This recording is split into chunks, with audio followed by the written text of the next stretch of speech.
Hey everybody, before we get started this week, I just want to let you know we released a new mindset course featuring Rob Bernacki from Island Top Team and BJJ Concepts. It's called Mindset for Betas. It's an amazing resource that breaks down a new way to build a resilient jiu-jitsu mindset. It's part of BJJ Mental Models Premium. I will spare you the full sales pitch because you can try it for free. Just go to bjjmentalmodels.com/beta. I will give you a free month. You can check out the course, and if you decide that it's not worth your money, you can cancel. You won't have to pay a cent. I've already been told by subscribers that this is the most valuable piece of jiu-jitsu content they've ever received, so I hope you like it too.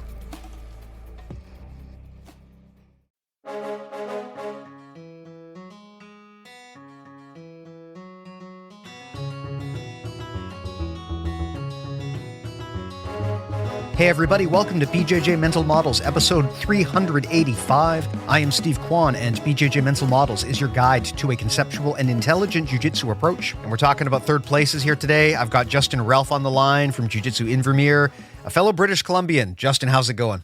Yeah, really good, Steve. How you doing? I am good, man. Now, you have been in our community since forever. long time. I think so. Yeah, you've been a member of the BJJ Mental Models community, but first time on the podcast. So give yourself an intro here. Yeah. Thanks for having me for sure and giving me the opportunity to talk about this subject. It's kind of close to my heart as I guess I'll call myself diehard hobbyist. I came to the sport I'm going to describe it as like after my competitive athletic career. I actually discovered jiu-jitsu because I was looking for something not competitive to do, which is kind of a ridiculous statement, but that's how it happened. I had lived in a ski town in Whistler for a long time. I had moved to Victoria and I'd started playing rugby, which was the sport I played when I was younger, and realized I would still have to play with the young bucks. And I was working for the university and pretty close to them, and they were all national team members. And I was like, no, I'm just trying to meet people and play a sport that I think is fun, that I had a run in. So I decided to stop doing that. Of course, I love being around a rugby club and still did that socially, but just was looking for something new to do. And so found jiu-jitsu, and then it slowly took over my life. And then I've moved to the interior to a small town, and without sort of meaning to, I've really ended up running a gym and being a coach. So this is a great chance to talk about community building, which I really think is kind of one of the most promising areas of growth in the sport of jiu-jitsu. Now, I know that in addition to this, you also do a lot of event management. I know that you've set up like hybrid jiu-jitsu nature camps in the Invermere area, which I think is another great way that we can bring people into the sport and encourage that sense of community. But there's a concept in sociology called third places. And I know we've talked about this on the podcast before, but it has been a while. The idea is that you need to have at least three places that define your life. There is your home, there is your place of work, and then there is a third place. And that's the place for community. That's the place for socializing. That's the place for relaxing and letting off steam. And everyone needs to have one of these. And if you go back in time, 50 years, probably most people had a third place that you could point to, where it was some sort of club or recurring social event, or even like a coffee shop or a bar or a church or a hobby. There were a lot of places that you could make into your third place. And it feels like that's getting harder and harder to find in modern life for a variety of reasons that I'm sure we'll get into here. I'd love to hear you talk about this idea of a third place and your experience with this, both in life and in and out of the sport of jiu-jitsu as well. Yeah, for sure. And I think you're right. I think it's become a sort of a topic people are thinking about more because of over time, the erosion of that sort of natural ability to have these third places. And I think COVID definitely showed us how important it was to have somewhere other than work and your family to be, right? And then, with how many digital spaces there are and how strong social media is, especially for kids. I mean, I feel I'm that generation where I sort of grew up without a phone, and without the internet, and it was sort of around university when it happened. So I've lived through both, and I feel lucky for that. I just couldn't imagine being a teenager right now and just how dominant digital spaces are and not being connected physically. So those are the big ones. But I also had lots of experiences with like adventure sports. So skiing, climbing, surfing, those sort of things. And it always struck me that they were kind of a bit of a special thing. They were sort of a hybrid of not like a traditional sport and what I was used to about competing for a spot on the team and those sort of things. It was sort of, there was like a much stronger social aspect to them. I think climbing and climbing gyms were the first place I really noticed that really strongly. And just like how enriching, that was. You get the same thing on the beach, at a surf break, maybe not in the surf because you are competing for waves. So that's a different dynamic sometimes. But, skiing as well, you sort of naturally fall into these groups that are sort of interpreting that sport in the way that they want, and just how you kind of support each other, and you get this other social group other than your normal friends, other than what you're doing at work. Yeah. I think the challenge of the modern day is a lot of these places that used to be such a huge defining part of our life have started to collapse together a bit. I mean, with the rise of remote work, which is amazing, right? It's opened up a ton of possibilities that didn't exist before. Probably it's better for the planet. It cuts down on commute time. Remote work has a ton of advantages, but the downside to this is it collapses your first and second places, your home and your work, into the same place. And so now you even have less variety in your life. And with the kind of decline of third places as well, you can really easily get to a point in your life where you're doing a lot, but you're not actually going anywhere or leaving your bubble very often. And that's one of the downsides to this incredible technology that we have. And, you talked about the internet, right? You and I were probably part of the last generation that will remember what it was like to not have the internet, but then also to grow up and start using it and see this incredible technology flourish and grow and become just a total requirement for daily life. I mean, at this point, the idea of not having the internet, it's basically a public utility at this point. I don't know how you could actually live in society if you didn't have the internet. And that comes with its own problems. Authenticity is one of them. I mean, as of this recording, I just saw in the news, Dig shut down again. I don't know if you remember Dig, but it was like the precursor to Reddit many years ago. They were trying to reboot it, and it only lasted for a few weeks, and then they promptly killed it off again. And they said part of the problem they had was just too many bots, too much fake stuff, not enough real human engagement. So when you're in these modern third places online, I mean, a lot of them, you don't even know if they're actually real, right? You could be talking to GPT for all you know. So I think it's kind of dangerous to make that a substitute for a real third place. And again, one of the things that jiu-jitsu has is the ability to act as that third place, which I think is one of the coolest things about the sport. Yeah, absolutely. I mean, I think better than I would, but like the one reason I like Discord a lot, and I like the mental models community there and a few other jiu-jitsu communities there, is that it's a little bit, it used to be, I would have said, totally insulated, but at least now you can set them up that they are quite private. You can sort of gatekeep them and make sure that they are actual real people in them. But I think that's even getting harder to do as well. So it is pretty great to have that place, where you can sort of, rub elbows with, connect with real humans in real time. And that's one of those important features, right, of being a third place. And maybe it's worth just sort of talking about like how they define them, right? I understood one version of it, right? And that these are these places that are informal, that they're not related to work or performance.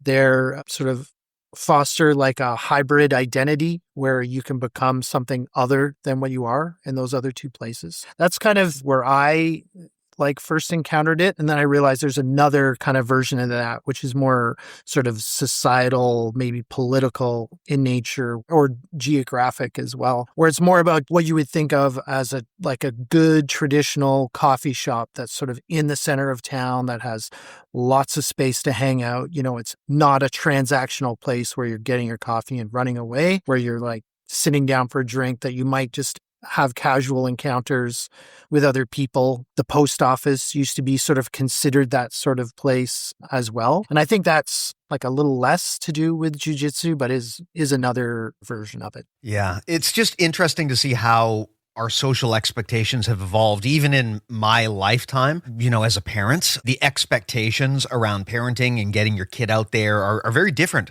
now from when I grew up. I mean, when I grew up, sleepovers were super common. Nowadays, kids just don't seem to do that much. I remember when I grew up on Halloween, like the streets would be flooded with children. Now, at least where I live, when you go outside, it seems like a lot of people just aren't doing this stuff anymore. And again, maybe this is just me being an old ass man and complaining and yelling at the clouds, but it does feel like society is kind of missing that element of a third place to congregate, places in the community where we can connect with people that otherwise we never would. And that, man, I got to tell you, that matters a lot. Working in my prior background and my prior jobs, you wind up getting exposed to a lot of people who are exactly like you. And that's not always a bad thing. I mean, there's a lot of benefits to being on the same wavelengths as folks, but there's also a lot of downsides to being in a completely homogenous environment with people who just think like you. I remember discovering jiu-jitsu and falling in love with it partly because I just would get a chance to meet all of these fascinating people who I never would have crossed paths with at home or at work or anywhere else. But jiu-jitsu added that layer of context to help me get to know the community better and folks who had other different walks of life. And it was so enriching. And you talked about the pandemic, right? And one of the worst things about the pandemic was when you lose. I mean, for me, in that case, I lost my third and my second places because we all switched to telework. But it was rough, man, because I had this really diverse collection of people in my life that I got to see. And then it just like collapsed like a star overnight, right? It just, all of a sudden, I only had one place. And I noticed the difference very starkly. And that really made me appreciate the importance of third places like jiu-jitsu. And I do still think that jiu-jitsu is undertapped in that market. When we think of jiu-jitsu, we still sell it kind of like this fight sport for people who care about self-defense or competition. But I know, my friend Jeff Shaw from Bellingham BJJ has said jiu-jitsu could be just as good a third place as the local coffee shop. I mean, why not? Why not make it the anchor business in the downtown core? Have a jiu-jitsu gym with big open windows that everyone walks by and they see and people come and hang out at. That would be super cool.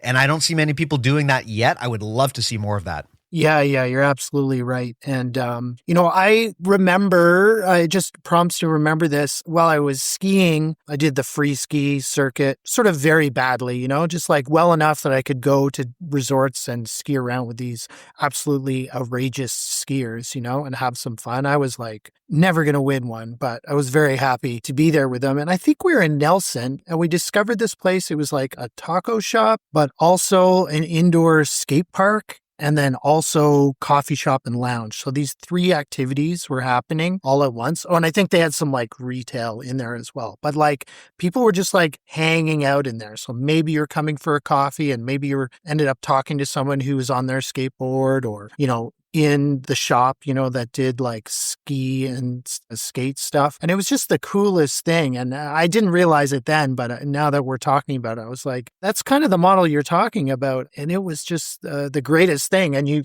maybe if there's one flaw with Canadians, it's like we're a little bit reserved in just like opening up and just having conversations with people. I know I certainly noticed it maybe between the difference between coastal BC and Calgary. I mean, Calgary and cowboy culture is like a little weird for me, but I did notice how different it was that if you're out in a restaurant or in a bar, that just random people are just more prone to talk to you.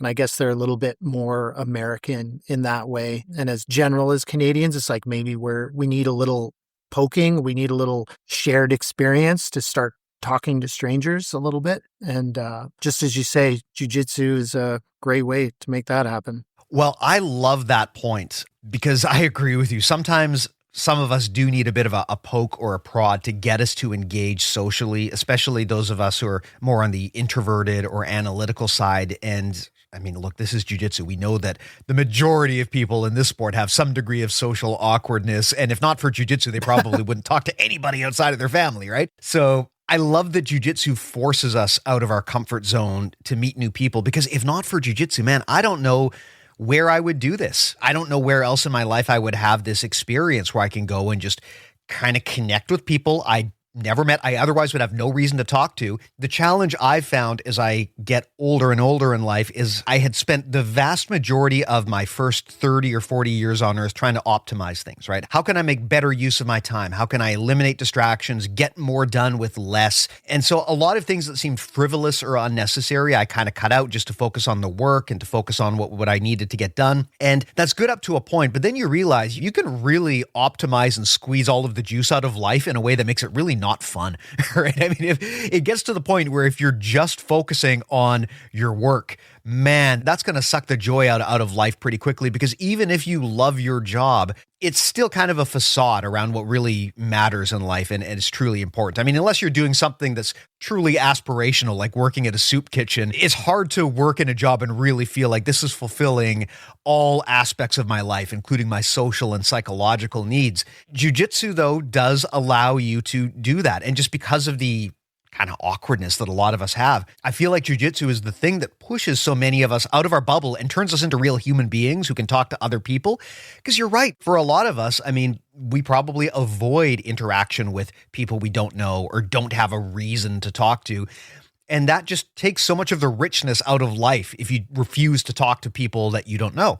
So jiu-jitsu is kind of like an icebreaker and a networking tool. It's so helpful, right? I mean, it's just so helpful, and I can't imagine not having that in my life. I'd love to hear your story here because, I mean, you live in a pretty rural, sparsely populated area of BC, but you were a city boy prior to this, both in work and in your hobbies. Your job is to get people to congregate and get people to move, right? I mean, whether you are running a jiu-jitsu gym or trying to organize an event and get people to travel, there's an element of motion. You have to get people out of where they were to come to you. I'd love to hear some of your lessons about how to do that. Yeah, sure. No, I'd be happy to talk about that. So for me, like setting the culture of the gym and also just sort of our structure of how we operate was really important. I was really lucky that, the gym was set up before I got here, and when I first arrived, it was actually, I'm going to call it a hybrid Japanese jiu-jitsu gym. And it was started by an absolutely amazing person from Costa Rica, actually, who had come to this area, Alex Munoz. He's a judo black belt, Pan Am Games level athlete. And his family also was sort of the main lineage for Japanese jiu-jitsu in Costa Rica. And when I arrived, I was very happy to just find out that there was any jiu-jitsu happening at all. I thought I was going to just have to give it up, or I was going to have to travel 3.5, 4 hours to Calgary every now and then, to continue, but realized it's there. Went in with some, you can imagine my thoughts, right? Be like, okay, what kind of Japanese jiu-jitsu is this going to be? And the first practice I went to is like maybe the most intense, violent practice I've ever been to. I just walked into when they had really been working on MMA. So it was 3 sets of rounds, right? You do a round just standing, kicking and punching. And then you do a round kicking, punching with takedowns. And then as soon as takedown happens, you'd stop. And then a round, all 3 disciplines, striking, takedowns, and grappling. And then we'd reverse it. So you'd only grapple, and then you'd take down and grapple, and then you'd finish doing MMA again. I was like, wow, this place is crazy. So this is how it started, right? And that's part, I just want to acknowledge Alex and what he did for this community to start it. And it was actually just a group of guys who discovered who he was and said, hey, will you start teaching us? So that's how it started. And Alex started it as a not-for-profit. I think because he came from that judo background and also the Japanese jiu-jitsu background, which is generally not-for-profit, right? They're things you do for your community, for society, to make sure everybody has access to them. And I really liked that. I have no problem with people making money in our sport, but I think sort of time and a place, and that they're definitely one part of our sport. And when you're in a town as small as we are, with a very small market, with limited opportunity for some people, and there's definitely haves and have-nots in this town, to make sure everybody just has access to sport and has access to a third space. So we're never going to touch this model of being not-for-profit, or I prefer to say like a for-purpose. The purpose of doing jiu-jitsu and sharing jiu-jitsu and making jiu-jitsu accessible for all the kids and adults in this community, rather than for profit, which is kind of ugly to me a little bit. So that's how we started. And then we realized, hey, if we're going to do that, what kind of community do we want? Right. And it's definitely a skill-based community that's has the reference point of the sport rather than self-defense, because I think that's just more accessible, for more people. And that has a strong social element to it. And I think one of the best things we did was on a Friday night, when we have our practice, we finish and we make sure the fridge is stocked with some beers, some zero alcohol beverages, water, whatever somebody wants. And we just make sure that we sit around and hang out, talk about practice, talk about what's going on in our lives, talk about things we maybe can't talk with our family with, or bitch about work, whatever it is. We do all those things. And I did it as kind of an experiment. And for sure, everybody loves it. Not everybody's going to come every Friday night or be able to stay every Friday night. But I think that really sets the tone for what we're about, Now, do we talk about self-defense? Do we work on it? Sure. Do we have a few people who compete and we have a day when we're, deadly predators and really getting after it? We have that too, right? But we make sure that we have a more generalized, right, practice in a time when there's a social component in there. And then just to add to that, my big learning when I started trying to bring seminars, out here to get people to travel is the big learning was, and it doesn't have to be hard, that you just need to include a social element, and whether that's, hey, we're all going to go to the beach, when we're done, or hey, we'll finish our rolls down on the sand and then get in the water, or hey, we're all going to do a float because we, there's a couple of floats you can do here. Or the last one that I did with Matty DeGroot from Van Isle Jiu Jitsu, he came out, we did a snowboard day, the second day. I'll just opt in. And as casual as you can make it, as long as there is that opportunity, I think that's what gets people to move. When I talk to gym owners and business owners who have really thought about this stuff, they're always talking about the extracurriculars of their jiu-jitsu business. So an example that comes to mind is Brennan Strimple from Rochester Jiu-Jitsu. I've had him on the podcast before, and I was talking to him about how do you build up a kids program, or really even any successful jiu-jitsu program. And where he was putting a lot of his thought into was the extracurriculars. So yeah, it's important to have a place for kids to train, and it's also important to run events for kids. Now, that could be a tournament, but you've got to make it bigger than that. There's got to be an element of social connection beyond that ties it all together. So they would do these big tournament days, but also have pizza parties or something associated with that. And, a lot of places, they'll have movie nights for the kids. Many of the gyms, the gym that I train at, people will go out for drinks afterwards sometimes. It doesn't even have to be a big formal thing, but I think that element of a social glue that ties people together, making it about more than just the jiu-jitsu, is a really great way to expand it beyond this is just a business into this is a community now. And I think that's where jiu-jitsu really shines, is when you can turn it into a community in that way. What do you guys do at Jiu Jitsu Invermere? You're in an interesting spot, right? Smaller town, beautiful tourist destination, but not a lot of local population that lives there. What have you found works for encouraging people to kind of come together and congregate? Yeah, I think it's, just as I say, it's just holding the space, and holding some time to make sure that people know that they can do that. It doesn't have to be overly engineered. In fact, I think one of those features of a good third place is that it is unstructured, right? The opportunity presents itself just through the time and the proximity to one another. It's sort of less about, setting up icebreaker games or having a pizza party or, making sure there's a barbecue or something like that. You actually want to, I think, make it as simple as possible and just making it welcome and creating a space where people can feel vulnerable or not feel worried about making mistakes, which is kind of a good environment, learning environment as well, but also socially that people feel like they're in a good place to interact with each other. I think that's the number one thing. Yeah, I love that, man. And I also love your point about how it has to be unstructured, because again, I think that's where third places add so much value as opposed to, say, your work. The lack of structure is what allows you to explore and find new people. And if you try to make it super structured and rigid, then you wind up creating a box that doesn't really expand to include interesting experiences beyond just the most mundane stuff. You talked earlier about how a lot of the best third places you've been to have a sense of adventure. And I love that. I think that's super cool and important. And to many of us who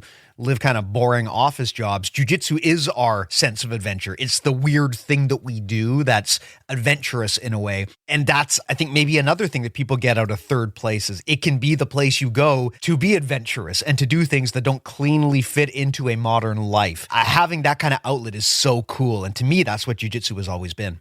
Yeah, adventure or just building any shared skill, like it could be like the knitting club, or actually one I want to mention is pottery, right? In pottery studios. My wife fairly recently got into it. We did like a date night there where we did the whole ghost thing, and learned a little bit about pottery together. And then she really liked it. And so I bought her a course for her birthday. And then after you do that course, you can just do studio time. And as it turns out, here in Invermere, we have like a really good place called Pottery Playground, and they have a great community, and it's all about, it's artistic. I find it interesting because it's also quite physical, but, of all these people from different backgrounds, they're not on the same projects, they're doing their own thing, but they share that space, and how enriching she finds that. And so it could be that, right? And it could also be, say, in that climbing community, you end up at the same crag. You all kind of know what the different climbing routes are, and it's about pushing your boundaries. Can you finish this route or that route? Can you be on the top rope, or, can you be leading? All those sort of things. And like that shared adventure and that skill in a lot of ways, like really similar, I will say, like jiu-jitsu, we have like a real strong benefit that we get some chemistry working as well, right? We have all the challenge, all the skill cap of like a really sort of difficult, complex sport, right? But then we also get all those chemical reactions of being close to someone, right? Hugging someone, feeling like you're in a fight, all of those things happening at once that really gives us an edge when it comes to sort of building that community. Instead of sort of rubbing shoulders with someone and being like, oh, what kind of coffee are you having? The way you rub shoulders here is like someone tries to rip your arm off, and then you could be like, oh, what do you do in your day job? It's pretty unique in that way. Yeah. The element of shared struggle is something that's really powerful. If you take people and put them together and they struggle collectively at something, it creates a bond that is really indescribable and really powerful. And jiu-jitsu, of course, offers that because, it is by definition a struggle in many ways, right? You're struggling physically, you're struggling mentally, you're struggling emotionally. And that's just such a powerful way to build bonds with people. There's a realness to it. I've spoken to this before. There's a realness to it that you just don't see in a corporate job where everything has this like veneer of professionalism and make nice, but these are ultimately, aren't people that you would really spend the rest of your life with in the same social circle. They're just kind of there. They're fleeting. It's a transactional relationship. For all the talk we have about, oh, my business is like a family. At the end of the day, it's still a place of work, and you're there for a transactional purpose.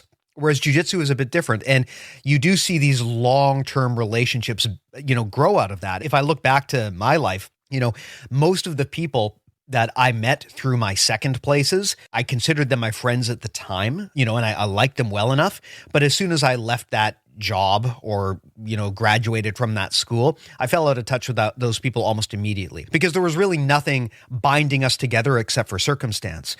Whereas with jiu-jitsu, there's people that I trained with like 20 years ago and I haven't seen in over a decade that I still talk to quite often just because we still share that connection. We still share that bond and that shared struggle. I think that does make jiu-jitsu so incredibly unique and powerful in a lot of ways. I think all of us who have trained jiu-jitsu know that there's something special about it, but the more that I spend time in the sport, the more that I think, no, there really is something unique about it, even amongst all of the other traditional third places. Jiu-jitsu does have this special energy. And like you said, it's a special confluence of connection, struggle, challenge, exercise, learning, self-development, philosophy. It's just this weird grab bag of cool stuff.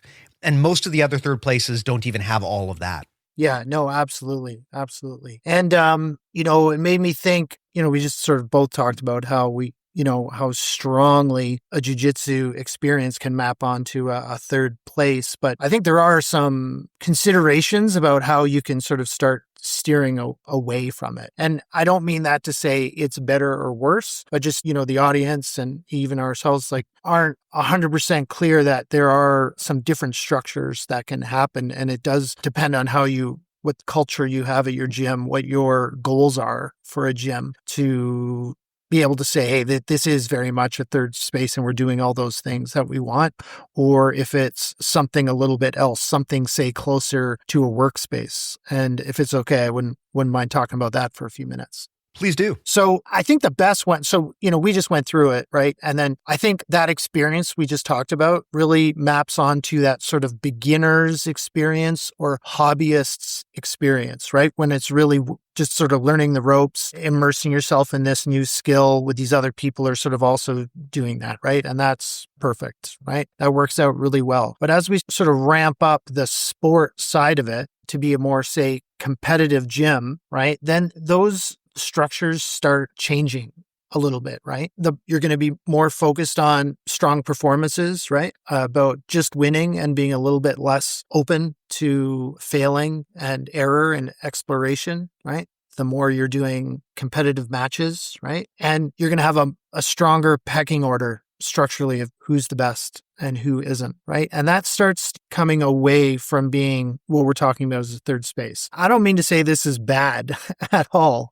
It's great, but it's a different thing, So I say that to just maybe give pause to someone who's like, yeah, I'm a third space, but also running a really competitive program, to say, oh, maybe there's some features here we need to change a little bit if we really want it to be a third space as well. Or say, hey, you know what? That's actually not us, right? We're here to do competitive team sport, and that's what we're doing. And then you take that another rung farther and you're a professional gym, which I'll say there's a place for, and there's not too many of them, and there probably shouldn't be too many of them because there's just not that many professional athletes. And I think they're a very different thing, right? Then it is, I'll just sort of TLDR it and say, then you're just a workplace, right? Then you're very much in that second space, right? They're not your family, right? They're not your not workspace. This is your workspace, right? And those expectations and how you act and all that sort of thing is different, which is fine. And if you get to that level, that's great. I think the problem is that we all sort of equate value with performance, with being professional, okay? And that's not quite right. We can't all try to be the professional competitive gym, nor really do I think we should be, Do I think that every gym should have a part of their program that's really competitive? Sure, absolutely. But I think we maybe should be focusing on more broadly that 90% of people who never compete, who are just learning, and their experience and fostering that culture, and then having those other two things being a little bit different. Does that track? Does that make sense? Absolutely. And I love the way that you explained that. When you look at competitive gyms, I mean, there's nothing wrong with that, like you said. And those can be a third place for the people who train there. But the collective of people that you'll be able to get to train there is much smaller and it's much less diverse.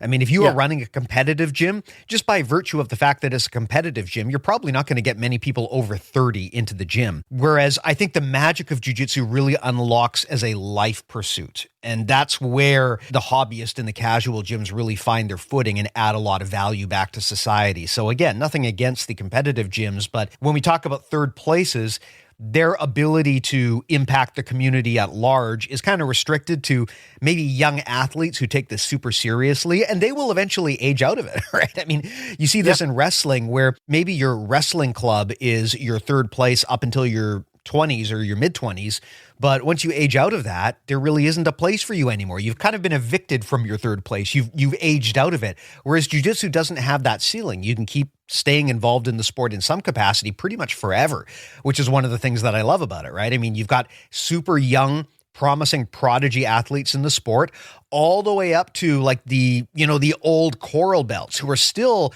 super active and still adding value into the community, even though they walk with a cane, right? And they're not in their physical prime anymore. There is still a place for those people in our sport. And that's one of the things to me that makes for a really awesome third place is its ability to bring everyone in the door. And then you can start to meet and network with those people who wouldn't normally fall into the same demo as you. Yeah. It reminds me a little bit, maybe I'm thinking of this sort of retroactively. I just sort of realize it now, but like my first, my main sport was rugby, right? I had a father who was sort of national team level for England, played for Canada. So I was just immersed from it from when I was a kid. And then of course, when that's your dad, you're sort of like, okay, well, I guess that's what I'm going to do and want to aspire to that level. But I just really fell in love with that sport. And a lot of what we're talking about happens there, right? You think of the structure of like the clubhouse in rugby, and especially if you're in Europe, less so in North America, but certainly in Toronto where I grew up, they had a place called Fletcher's Fields, and it was like the home for many different teams. And on the weekend, everyone would play there, right? So if you thought of a hockey rink, you could think of the like a rink with like 10 different ice surfaces, right? And it's the home rink for everyone. And just by sort of the nature of it just being sort of grass in the clubhouse and pretty easily accessible, there was old guys and 20-year-olds watching and helping out with like the little kids who are just playing touch, and then those kids are watching the older kids play and the adults play.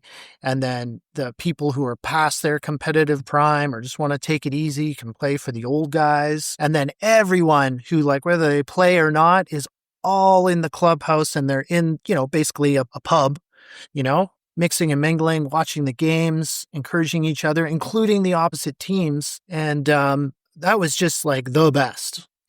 I just found that so amazing, that culture. And that's sort of something that I always want to try to recreate if I can. So I went to Europe and played rugby for a little bit there between high school and university. And it's even stronger there, right? Like when you finish a game there, it's like communal shower and bath, right? So everybody's like in this giant bathtub, and it's the guys you were just trying to knock their heads off, right? Or they were knocking your head off, or they just like trampled on you with their cleats, and then you're in this big bubble bath together, and it's just so like unique and way to bond. And then someone's coming from the pubs and pints of Guinness for everyone, and then you get up there and the whole community's around, and it's just such a mingler. It's so amazing, and that's the kind of thing I want to recreate in our space. Well, that's leading me to think about one of the challenges with modern life, which is we have so many filters, so many ways to shut people off. If someone online is bothering you, you can just block them. If someone in your social life is being problematic, you can just adjust and work around them. And it used to be harder to do that. If there was someone in your social circle that was kind of problematic, well, you might have to sort of deal with that person. Now it's easy to just get rid of them. And although that's a great convenience, it also leads us to filter our lives down to the people who make our lives easy. And I don't think that's always a good thing. When you're on the internet, this is necessary. There's so many terrible people on there and bots. And so you get into the habit of just filtering people out. But you do too much of that, and you wind up with a group of people who are all cut from the exact same cloth. And jiu-jitsu forces you into that place where you deal with people who are different from you. And that might not always be easy, but it is a very powerful skill, and it's an important life experience to have. One of the challenges I see with jiu-jitsu gyms, though, is just getting people into the door, especially if they've never tried it in the first place. Any jiu-jitsu business owner will already identify with this. It is a scary experience to go into a jiu-jitsu gym for the first time.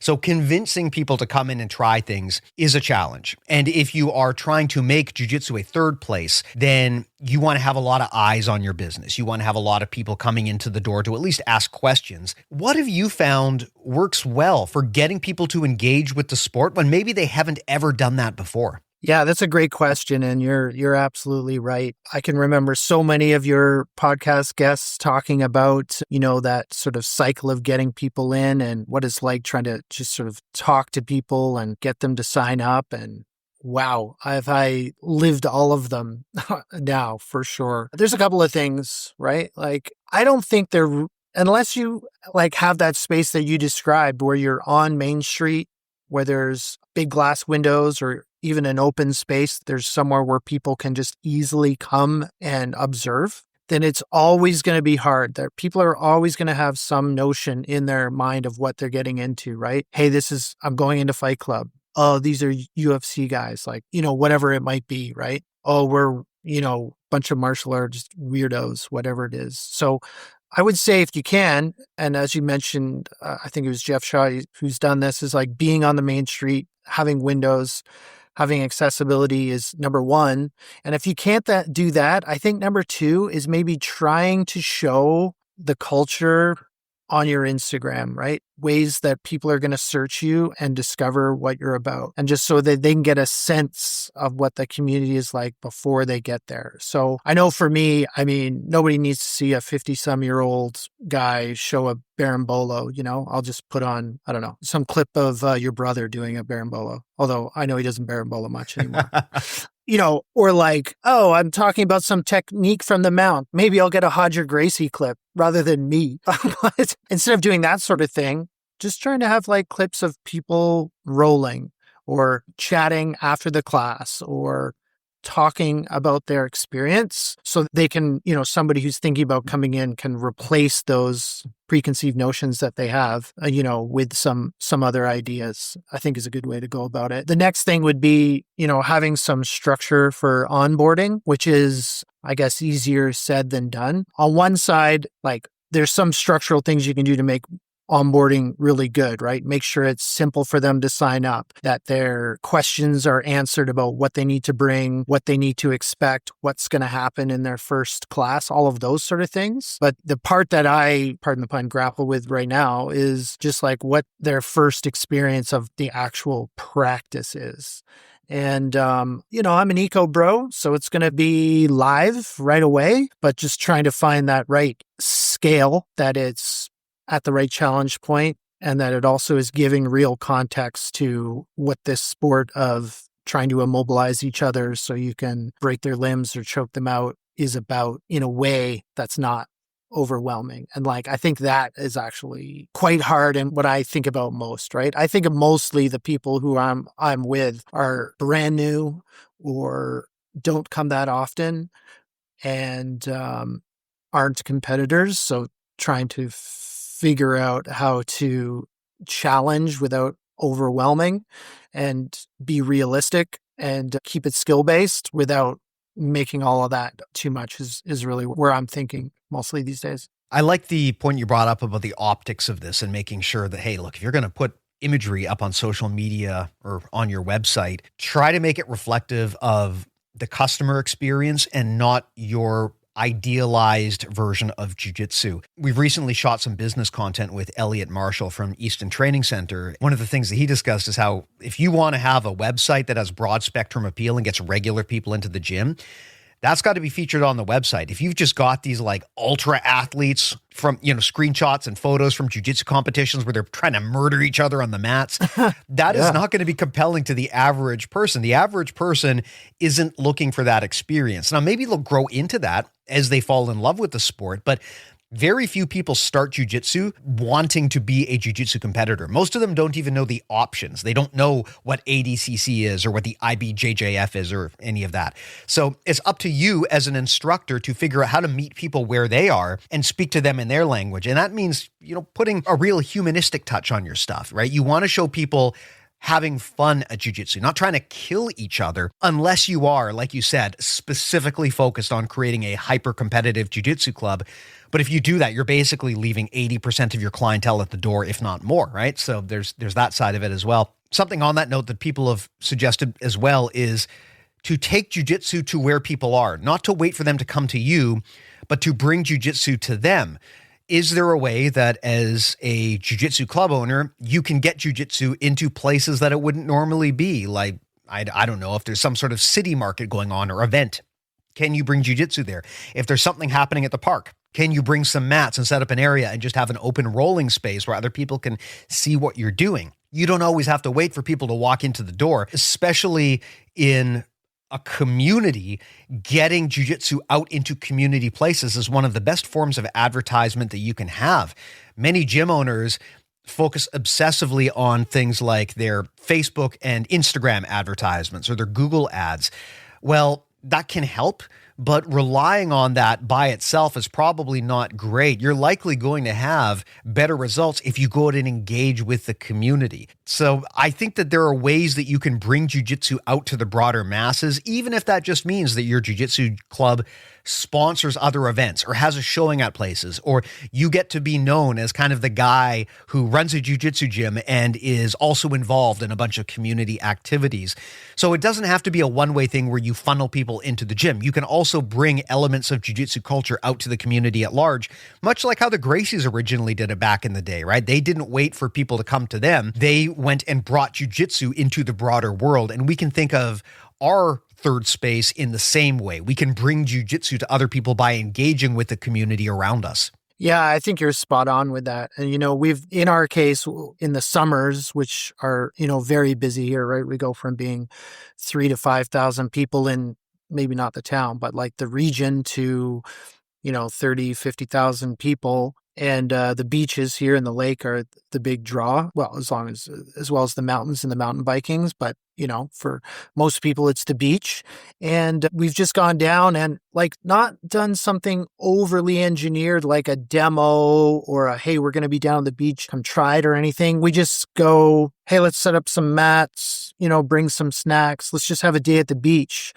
And when people decide to roll, they roll, kind of like open mat style, maybe a little bit of teaching and just really casual and just really sort of normalizes it. Like, well, someone's playing Frisbee, oh, you can also wrestle, right? It's just another sport. I think that's worked pretty well. Yeah, that's awesome. I love that. Well, another thing about your experience is you run camps as well. And that's a completely different psychology because you have to convince people to travel potentially long distances to come and visit you. But I think these have the potential to be third places as well. If the camp is recurring, it can become something that people look forward to. What are your findings on how to encourage people to come visit from afar? That's a big element of jiu-jitsu culture too. There's this element of travel. People travel all around the world to visit jiu-jitsu gyms or go to events. Have you any good advice or suggestions on how people can incentivize that kind of thing if they want to do something similar? Yeah, I mean, to be honest with you, I'm still prototyping what that model looks like. And it's definitely particular to my area of sort of what that solution looks like. But I have actually, with your advice, talked to people like Preet and Chris Paynes, and I haven't got to Christian yet from BJJ or from Globetrotters, but so far, and Rob as well, who's done plenty of them, and I was lucky enough to do a camp with him. But I think it's, as we touched on earlier, that it's about more than just the jiu-jitsu. It's got to be that holistic experience, right? Plenty of social downtime where you're together, not doing jiu-jitsu, where there's opportunities for you to opt in and out of activities. So they're there, but you don't have to do all of them, I think was a big learning for me. I think I tried to overstructure when I first started thinking of those camps, just curate things top to bottom, but people like autonomy and like to sort of pick and choose. So doing that. Yeah, and making sure there's just non-jiu-jitsu fun to be had. There's a big rabbit hole on that question, Steve. We could go down that pretty far if you want, but those are my first thoughts. I mean, maybe we should honestly at some point just have a completely separate conversation about that, because like you said, the process of event management in jiu-jitsu is its own thing and a topic worthy of discussion by itself. But one thing I wanted to make sure that we do, I mean, you and I are both from BC, Canada here. Let's promote British Columbian tourism, man. Who are some of the success stories in BC or even abroad or in the wider area that you think are doing this well, that are creating a good third place culture?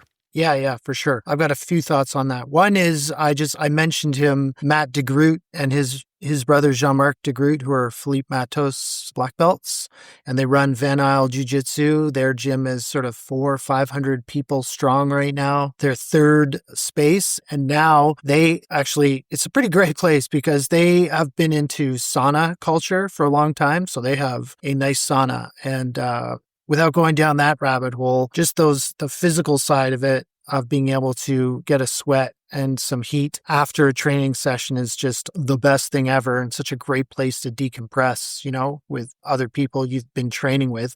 Just to accomplish all those goals we just talked about. Plus, you can train like twice as much when you do that. And then they also have an amazing kind of like lounge space at the front of their gym, and they've really fostered that culture really well. Those are the guys who started teaching me jiu-jitsu, really, like to a large part anyway, back in the day, and they've done a really good job in Victoria. So I want to start with them. The other ones, there's just a couple of gyms in the East Kootenays. There's plenty of small town gyms, and I don't mean to leave anyone out. I'm just going to sort of mention a few of the people that I've interacted with recently and think they're doing a good job. The first one's in Creston, and the Creston Club, a friend of mine named Mark who runs that club, and we're actually tomorrow going to a tournament down there that's like, let's call it 3 hours away. But he's done a really good job of creating these events in small towns for other small clubs. And like everyone from the city is welcome to join as well, but he's really made them pretty special. Competitive, but not crazy,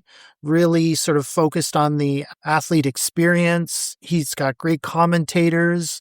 He's got a lot of audiovisual kind of background. And so he'll like record or live stream the events, which for, let's call it a grassroots level event, is like out of control, so good. The commentators are really good, actually, better than some of the stuff you hear on the high-end shows sometimes. And he really goes out of his way to make sure those happen a few times a year so all of those smaller gyms can get together. And that's always been a really big goal for me in connecting these small town gyms to do it, and he's just killing it doing that. So Mark at the Creston Club for sure. And then similarly, the Rossland Club, where there's a few people involved with that one, but they are also running small tournaments in Rossland, and I've had the chance to go train with them. They'll come up and train here a little bit, but just their culture, I'll say, and the way they've structured their tournaments, I think is spot on, especially when it comes to the kids and like what that should mean to do a tournament as a kid, which is a whole other rabbit hole that I'm happy to go down, but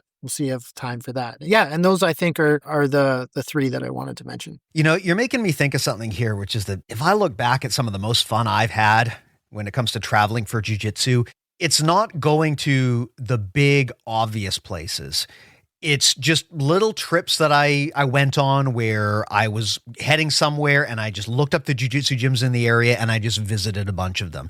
One of my favorite jiu-jitsu trips was to Hawaii, and I didn't go and train at any major gym or anything. I just looked up a bunch of the smaller, less known gyms and dropped in and had a great time. Sometimes when people plan out jiu-jitsu trips, I think they get really fixated on, I need to go and train at AOJ, or they think of like, what's the biggest, most obvious thing I can go to? But you'll probably have, just as much, if not more fun, and save money if you go find smaller places. This is also a great opportunity to explore those third places, see what other people are doing and bring those lessons home. So my suggestion is if you're looking for a jiu-jitsu trip, looking at smaller, less obvious places, and not even places that advertise themselves as a destination, but just really go find some area that you'd never think of going and just visit and immerse yourself in the local culture and hit up the gyms. That can be so much fun, and you'll get so much out of that, even if you had never heard of any of these gyms or athletes or coaches beforehand. I really think that going small is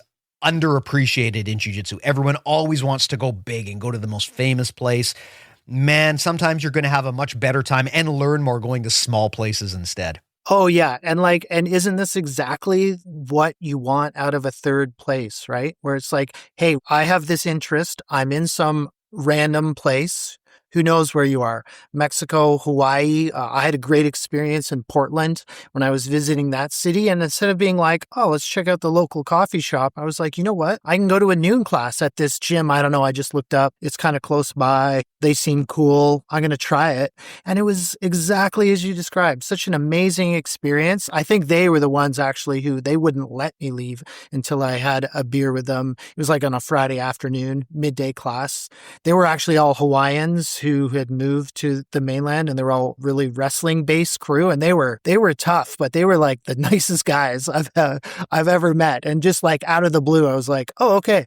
And now I'm really learning about a place and the people who live there and what they have going on just in that informal way. It's a beautiful thing. Yeah, definitely, man. Well, I mean, let's talk about your stuff. You have the benefit of being in a town that is just really an awesome tourist destination anyway. If people want to take this journey and they want to train with you, talk about your gym and what people can expect. Yeah, we're well. First of all, I'll say we're just really for the crews from the coast or from Calgary or Edmonton or even from Saskatchewan, where a lot of people will come visit. Will just sort of locate us, right? We're like on the top part of town. There's a big Canadian Tire and a few other businesses, and there's a structure there with our local vet. And long story short, the folks who ran that vet and a local builder in town were brothers. And so they built the space for the vet. And then they built the upper floor with the intention that they would have a space for the martial arts. And then we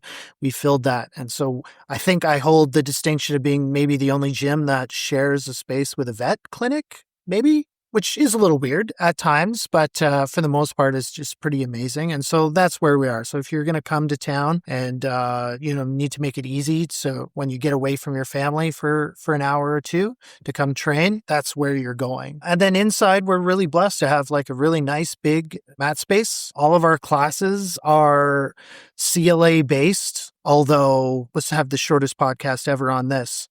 I still tell people how to do things and talk about strategy, okay? Like I still just say things as well, right? At the correct time. TLDR on that one too. And so that's how we do it. So you get lots of live time. And I think we're really sort of collaborative, in how we do things. You're going to find a mix of big people, small people, men, women, high belts, low belts. We got a little bit of everything.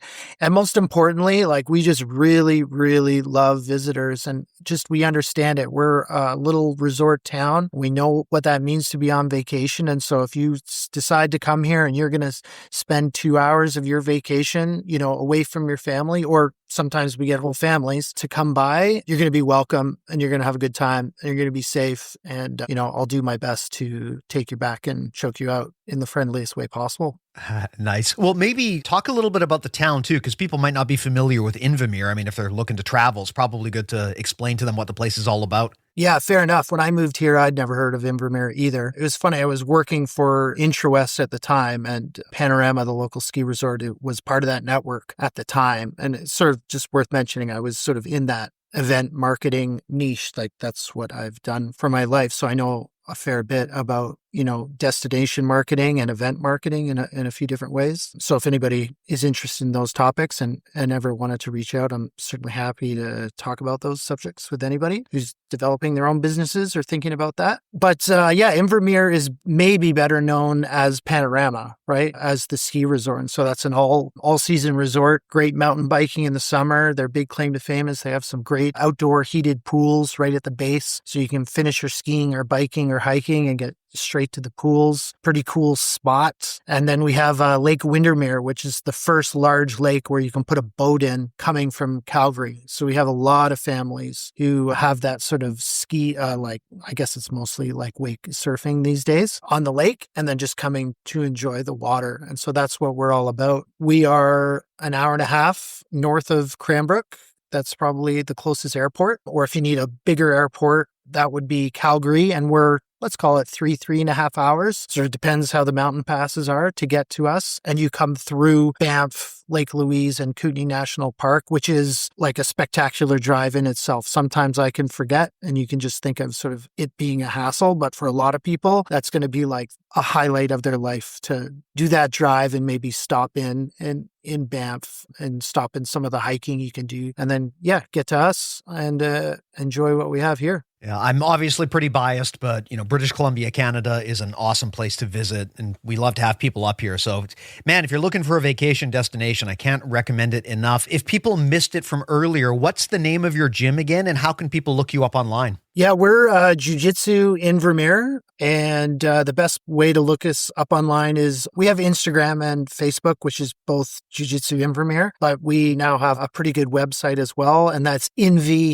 BJJ, like Invermere, BJJ. That's what the locals call town. And so, it just sort of reflects what community means to us. We went with BJJ, and you can check us out there and drop us a line. Always like to hear from people if they're headed this way, but also happy if you just show up ready to wrestle. Amazing, man. Well, thank you so much for coming by. I will put links to your gym and other details that are needed in the show notes if people are interested in looking it up. So if you are looking to plan an outdoorsy jiu-jitsu vacation, this is a great opportunity. Go visit Justin in Invermere. And I'll also put a link to our stuff. Everything we make lives at bjjmentalmodels.com. Most of what we do is free, so make sure to pick it up. The podcast, both full-length episodes like this, mini episodes, and our newsletter, you can get those at no charge. So just go to bjjmentalmodels.com for that. And please do consider leveling up with us and going premium. It's the world's largest audio collection of masterclasses and content focusing on jiu-jitsu strategy, concepts, tactics, mindset, even philosophy,